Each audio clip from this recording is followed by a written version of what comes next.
I hope you've enjoyed your rap break. And now I'm going to talk about the beast.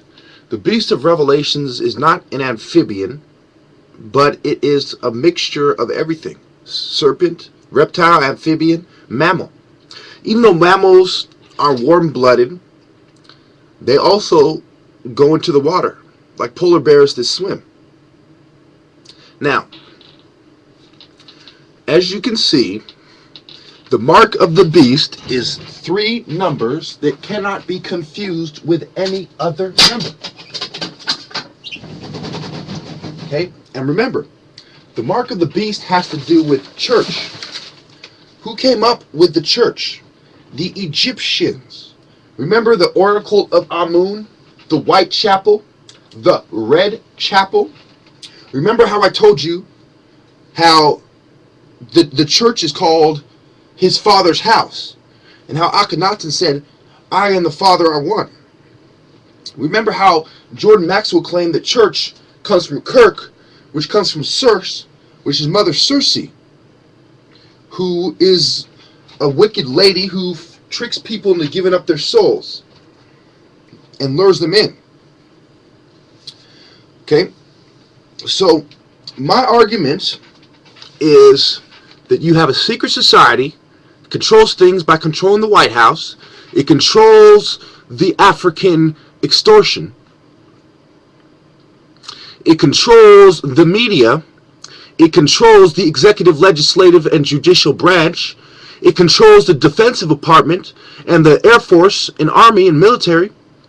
It controls the population control agenda of eugenics, as well as Planned Parenthood and the different eugenics societies which have evolved into other names. Obviously, they control the New York Times and the media, like I said. They control the weapons manufacturers, the military-industrial complex. They control everything. And in the end, it goes like this. Remember I told you about the Babylonian Trinity. I told you about the Pantheon. I told you about the Capitoline Trinity. I told you about how there's a place in California called Capitola, right by Santa Cruz, world-famous beach boardwalk.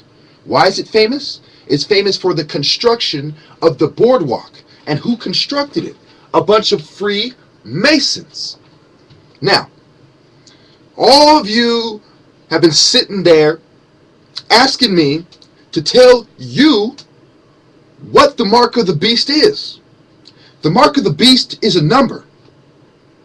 And it's a man's number. And the number has to do with death. Because God is life and love. So the Antichrist and the beast is hatred, survival instincts, and death. Now, whose number is 666? I'll tell you. The number comes from King Solomon. It has to do with the 42nd proposition. It has to do with Freemasonry and sacred geometry.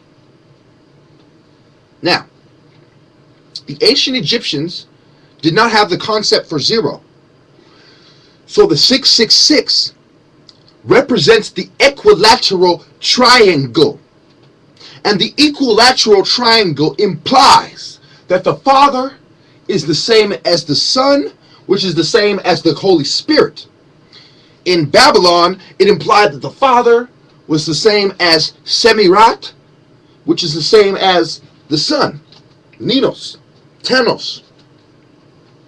And you had Nimrod. Okay? Nimrod, Semiramis, the great fisherman, the Holy Spirit. Now, you take the number when Muhammad died, 632 AD.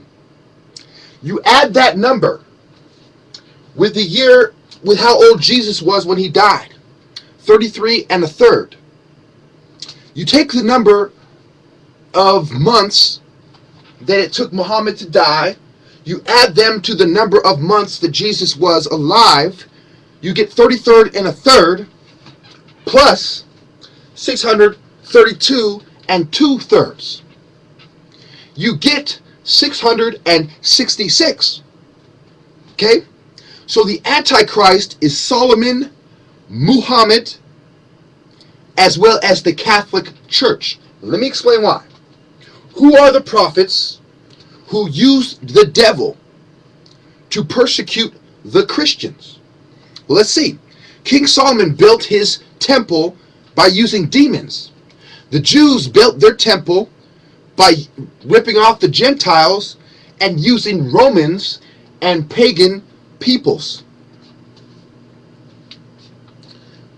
Muhammad declared war using the non-Christian people to invade the Christian land of Egypt, which at that point was run by a Christian nation, and you had Christian Coptics practicing there as well. So, the Antichrist is the equilateral triangle and the combination of three people: King Solomon, Muhammad, and the King of Kings of the Catholic Church.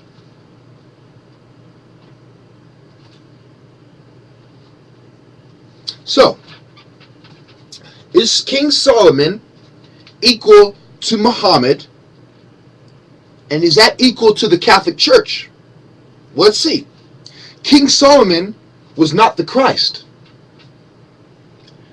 The Catholic Church was not the Christ.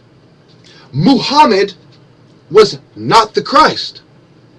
So, why do I give them the title Antichrist and equate them to the mark of the beast? Because it is the combination of the three that the Freemasons consider equal to the one. The three does not equal the one. The three take you away from the one. If you're a Jew and you follow Solomon and Moses, you do not follow Christ. If you follow Abraham, you do not follow Christ. And if you follow the Catholic Church, which is a bunch of Judas goats who waited 300 years after countless persecutions of Christians. They waited hundreds of years after all the disciples were dead. Then they said, we have killed all the Christians who would doubt our version of the story. They solved the problem of Paul and Barnabas and Paul and Peter and the debates they had over circumcision, over letting Jews and Gentiles into the church.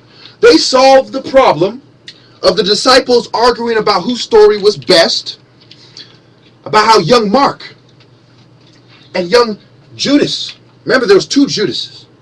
One was Judas Iscariot, the traitor. You have to understand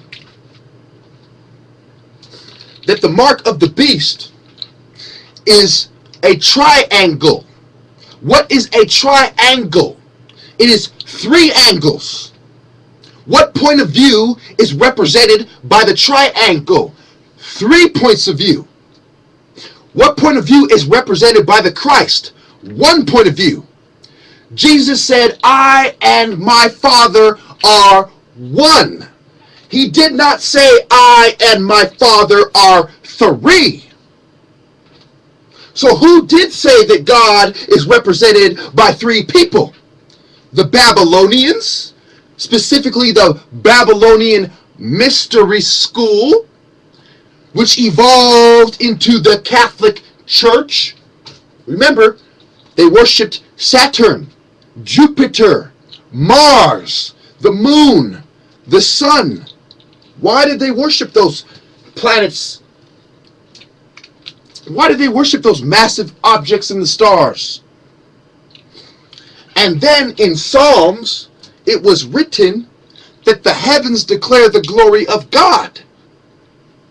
Now think about it. Think about it 1 fucking second. What is behind the pyramid on the dollar bill? What is behind the pyramid on the flag of Japan? The Masonic flag. What is the flag symbolic of? What does the emblem mean? Well, I'll tell you. The Trinity is London Square, the Vatican,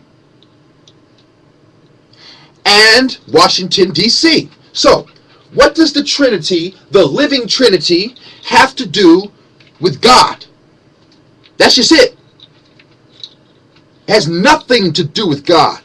Where did Egypt go to find the true religion? Before Jesus came to the point of view that there's only one true point of view, that the Pharisees, the Sadducees, the Sanhedrin were all wrong, that the temple Jews were wrong, that the rabbinical Jews were wrong. What conclusion did Jesus come to?